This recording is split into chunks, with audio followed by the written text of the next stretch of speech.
Hello everyone, let me welcome you to a lesson through the virtual training center of the Municipal Corporation of Greater Mumbai under the work from home sessions. My name is Shraddha Teacher and we will be doing English in Standard 10th year together for this year. Now children, the lesson that we have selected to do today is lesson number 1.5 from your English textbook, and the lesson is based on the life of a very brave girl, and the girl's name is Joan of Arc. Okay, it is a lesson based on war, based on bravery. Okay, and it also will show you how selflessly a very young girl of hardly 17 years, she decided to go on the war path for her nation, and she had to also sacrifice her life for her country. Later on, she was given sainthood by the people of France. So this will be the story that we will look at in short today. Afterwards, we will look at some exercises also from your textbook, and then we will do some grammar in your story. Alright, now this lesson has been divided into two parts. So the first part we'll be doing it today, and the next part we will do when we meet next time. So in the first half of this lesson today, let us try and find out what the story of this brave young girl, Joan, was. Now before looking at the story of Joan, let us look at some familiar stories which we know of. We know about many brave queens or many brave women in our country as well, who picked up the sword and who fought with the invaders. Now, one such queen was Queen Lakshmi Bai of Jhansi. We all know her story, and there have been movies also in order to celebrate this queen of Jhansi, Lakshmi Bai. Okay. Then in India, we had another very brave queen which we do not talk much about, and that was Razia Sultan. Now, she was the first and the last woman sultan of Delhi.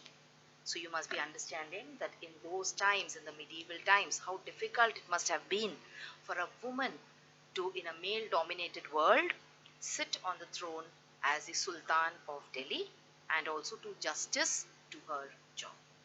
So these are some of the female, you can say, brave women from our country. Okay, some stories of bravery of women from our country. There are many such other women also, but in our story today, the heroine of our story is Joan of Arc. And she's a legendary, you can say, warrior, and she's a legendary woman who brought much glory to France. Now, all this happened, the story of Joan of Arc happened during the Hundred Years' War, which took place between England and France from 1337 to 1453. So, for a period of 100 years, there was constant war going on between England and France. And the English controlled many parts in France, many provinces in France. Okay, and this particular part of the story is connected to a place called as the City of New Orleans, and it was held by the British. This was a property of France, or a city in France, which was held by the British. And the heroine of our story today, that is Joan, she wanted to free this particular place, New Orleans, from the hands of the British soldiers. So that is how the story started. So you will see that this is Joan of Arc. She was also called as the Maid of Orleans. Okay, she was called as the Maid of Orleans because she fought for the liberation of this place called as New Orleans. Now the story of Joan is very simple. Now, she was a peasant girl who lived in medieval France, and she believed that God had chosen her to lead France to victory in its long running war with England. So there was this 100-year war going on between France and England, and Joan of Arc, who was a simple peasant girl. Peasant girl means she was born into a family of farmers, right? And she believed that God had chosen her. That is, she was not doing it out of her own will, but she felt that it is a command of God that she should lead France in its victory with England. All right. So then what did she do is she went and met one of the majors over there. Now, if you look at the lesson, you will see that there are many officers who are part of this lesson.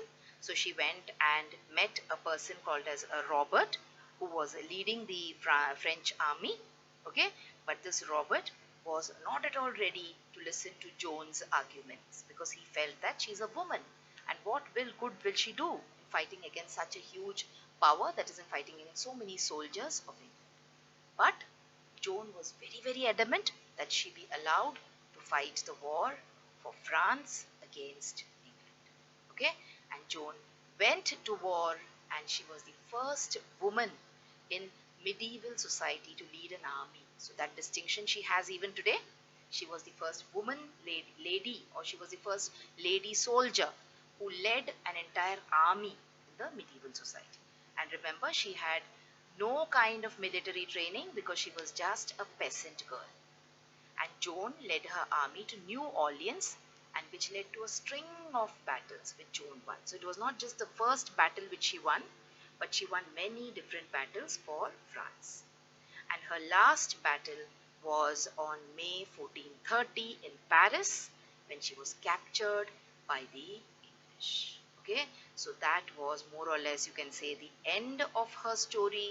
And therefore on the 30th of May 1431, when she was hardly 19 years of age, Joan was taken to an old marketplace and she was burnt at the stake. Can you see? Burning someone at the stake means you tie someone to a pole and you douse that person with petrol or whatever, and then you set that person on fire. So it was just at the age of 19. She was hardly 19 years old, means she was not even out of her teenage when she sacrificed her life for the people of France, for the betterment of France. That is why she has attained sainthood in France. Okay, children. So this was the very brave story, or a very inspiring story of patriotism of a very young girl who was actually in her teenage, and she had, this was the age where she would have played, when she would have enjoyed her life, but she sacrificed her life for her nation. Okay, now this was a story. Now there is one small exercise in your textbook about weapons used, but before that let us talk about who has written this. Okay, so this was written in play form by a very decorated playwright, that is George Bernard Shaw, and he is the only person who has won both the Academy Award and the Nobel Prize. So the Academy Award is given for outstanding achievement in the field of cinema, and the Nobel Prize is given for outstanding achievement in any field. Okay, so he was probably the only person who's won both these awards. So that was about who has written this particular part of the play. That is the play which is you see in your textbook. A part of it was written by this person, George Bernard Shaw. Okay, so this is not the entire play, you can say. He's written the play called Saint Joan, but this is not the entire play. This is an excerpt or a piece from that particular play. Now, like I told you, there is a nice exercise about weapons. So let us just see what it is, since this is a war-related lesson. So which are the weapons used in the past? So see, these are the various weapons which were used in wars when people went to war in the past. Okay, they were very old, ancient kind of weapons with no machines and no mechanisms. Alright, see, these are some more. Alright, basic weapons. Some more. Maybe these kind of weapons were used by Queen Lakshmi Bai. It was used by Joan of Arc, okay, to fight wars in the ancient time, in the past. What about the weapons which are used nowadays? See, these are light machine guns. Alright, they can fire hundreds of bullets in a second. And then we have these kind of guns using laser. Alright, see, these are all the kind of weapons that are used in today's times, nowadays, modern weapons. Remember, if you compare both these weapons together, you will see that weapons used in the past did not cause mass damage or destruction, like the weapons which are used now. For example, you can see this fighter plane dropping bombs, okay, and bombs which look like this and which can blow up areas which cover hundreds of kilometers. Okay, children. So this is also one more part from the text. Now we will directly go and we will try and do some grammar exercises from your textbook. And what is the grammar exercise that you have in your textbook this time? In this lesson, there are phrasal verbs that you have to learn about. Okay, so now phrasal verbs are verbs which are combined with prepositions or adverbs. So we will learn about phrasal verbs also as part of this lesson. So hope children you've been able to understand what the story of Joan was, and now we are going to the next part of our lesson, that is we will do some grammar exercises in this lesson. So see, when you add different prepositions to the same action verb, it changes the meaning of the phrases which are thus formed. So now we will not discuss in deep the meaning of prepositions and the meaning of action verb, because now we are in the 10th standard and we've been learning about this since I think we were in the 4th and 5th standard. We know what are action verbs, we know what are prepositions. So we will directly take some examples from your textbook. So let us pick up this particular verb, call. Okay, now call is an action verb. Now when you combine call with different prepositions, what are the different meanings that come out of it? So when you combine call with out, okay, so call is the verb here and out is the preposition, then we arrive at a meaning, announce. So when you call out to someone means you're announcing something. And when you announce something means you're saying something aloud so that so many people will be able to hear it. So call plus out means announce. Let us look at call plus at. So call plus at here has a different meaning, and that is visit someone. So when you add at with call, you are going to visit someone. And when you add out with call, you're going to announce something. Okay, when you visit someone, when do you visit someone? When someone is not well, or when you have been invited, or when you have a new neighbor in your area or your society, you tend to go and visit that person. Alright children, let us look at a few more examples.